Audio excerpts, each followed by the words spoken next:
एक बार एक नगर के राजा के यहाँ पुत्र पैदा हुआ।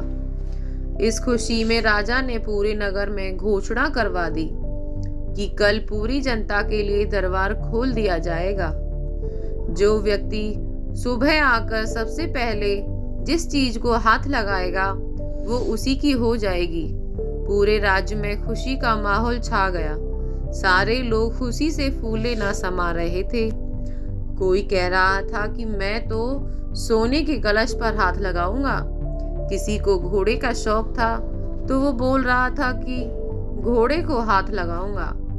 इसी तरह सारे लोग रात भर यही सोचते रहे कि सुबह वो किस किस चीज को सबसे पहले हाथ लगाएंगे। सुबह जैसे ही दरबार खुला, सारे लोगों को राजा ने राज दरबार में स्वागत किया।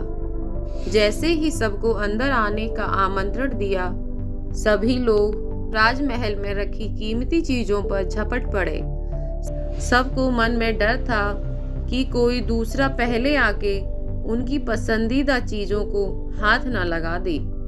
कुछ ही देर में दरबार का माहौल बड़ा ही अजीब हो गया। सारे लोग इधर से उधर दौड़ रहे थे।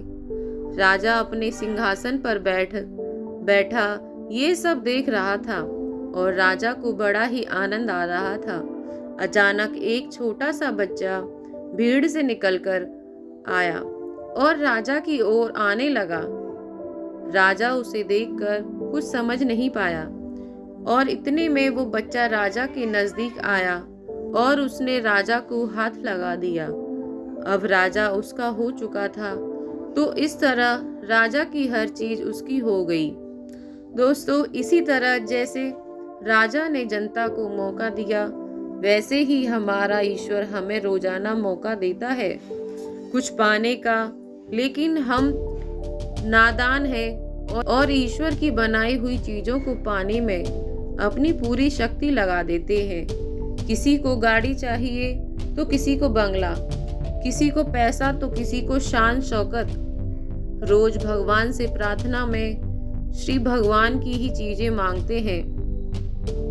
जो लोग सत्य को जान लेते हैं वो भगवान की चीजें नहीं मांगते, बल्कि भगवान को ही प्राप्त करने की कोशिश करते हैं।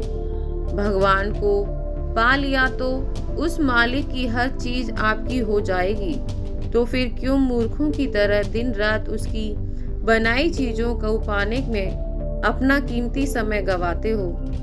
उस ईश्वर की स्तुति करो, उसे पाने की कोशिश करो, फिर उसकी हर चीज आपकी हो जाएगी।